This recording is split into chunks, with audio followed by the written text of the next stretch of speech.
उसने खुश रहने की आदत डाल ली। खुश रहने की ख्वाहिश होनी चाहिए। सलामती आप पर, आपको अपने भरोसे के अनुसार मिले।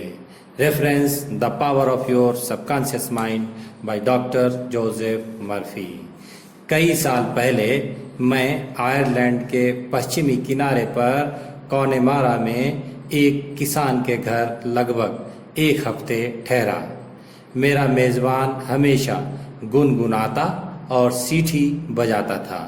वह इतना खुशनुमा था कि मैंने उससे उसकी खुशी का राज पूछ लिया। किसान ने कहा, यह मेरी आदत है। उसने जवाब दिया, जब मैं सुबह जागता हूँ और जब मैं रात को सोने जाता हूँ तो अपने परिवार, फसल, जानवरों को दुआएं देता हूँ और अद्भुत फसल के लिए ईश्वर को शुक्रिया धन्यवाद देता हूँ। इस किसान ने 40 साल से ज़्यादा समय पहले यह आदत डाल ली थी। जैसा आप जानते हैं, नियमित रूप से दोहराए जाने वाले विचार सबकॉन्शियस माइंड में पहुंच जाते हैं और आदत बन जाते हैं। उसने समझ लिया था कि खुशी एक आदत है। आप में खुश रहने की इच्छा होनी चाहिए। डॉक्टर मर्फी कहता है, खुश रहने के बारे में आपको एक अहम बात याद रखनी चाहिए। आपके मन में खुश होने की सच्ची ख्वाहिश होनी चाहिए। कुछ लोग इतने लंबे समय से स्ट्रेस्ड, तनावग्रस्त, दुखी और निराश होते हैं कि अगर किसी चौंकाने वाली, अच्छी, सुखद खबर से वे अचानक खुश हो जाएं तो वे उस महिला की तरह प्रतिक्रिया करेंगे जिसने मुझसे एक बार कहा था, इतना खुश होना ठीक नहीं है। वे अपनी पुरानी मानसिक संरचना के इतने आदी हो चुके हैं कि उन्हें खुशी आसानी से महसूस नहीं होती है। वे अपनी जानी पहचानी तनावग्रस्त, टेंशन, दुखी अवस्था में लौटने के लिए बेताब रहते हैं। डॉक्टर मर्फी कहता है, मैं इंग्लैंड की एक बूढ़ी महिला को जानता हूँ जिसे कई सालों से अर्थराइटिस था। वह अपने घुटने थपथपाकर कहती थी, मेरा अर्थराइटिस हड्डी का दर्द आज बुरी हालत में है। आज मैं बाहर नहीं जा सकती। मेरा हड्डी का दर्द, अर्थराइटिस मुझे दुखी कर रहा है। महिला की इस आदत के कारण उसके बेटे और बेटी और पड़ोसी उसका बहुत ध्यान रखते थे।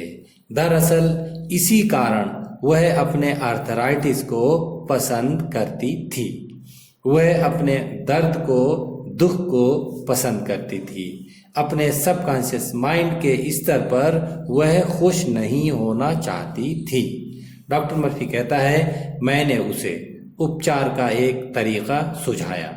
मैंने उसे बाइबल की कुछ पंक्तियां लिखकर दी और कहा कि अगर वह इन सच्चाइयों पर ध्यान केंद्रित करेगी तो उसका मानसिक नजरिया बेशक बदल जाएगा। उसकी आस्था, यकीन और विश्वास उसे स्वस्थ कर देंगे। उसने इसमें दिलचस्पी नहीं ली। कई लोगों की तरह वह भी अजीब मानसिक चिंता का शिकार थी जिसे वह छोड़ना नहीं चाहती थी। उसे दुखी और परेशान रहना पसंद था, या कम से कम उसे दुख से मिलने वाले लाभ पसंद थे। शुक्र ईश्वर को हो जो अच्छी फसल दे रहा है। शुक्र ईश्वर को हो जो अच्छी फसल दे रहा है।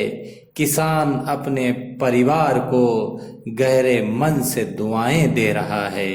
किसान अपने परिवार, जानवरों को गहरे मन से दुआएं दे रहा है।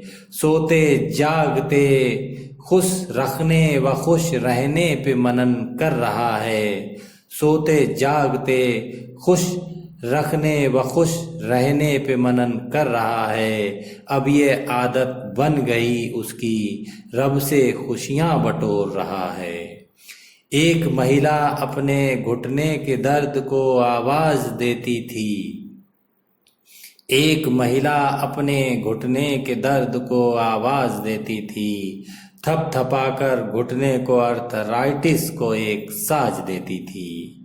दर्द का राग जपती तब परिवार बेटी उसका ध्यान रखती थी।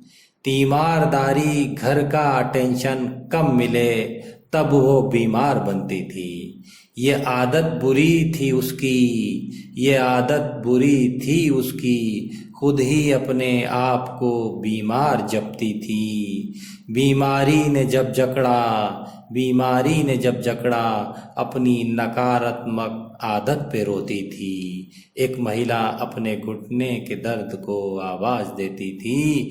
थपथपाकर घुटने को अर्थराइटिस को एक साज देती थी। Thanks to doctor Murphy, thanks to listeners, thanks to all, thank you very much.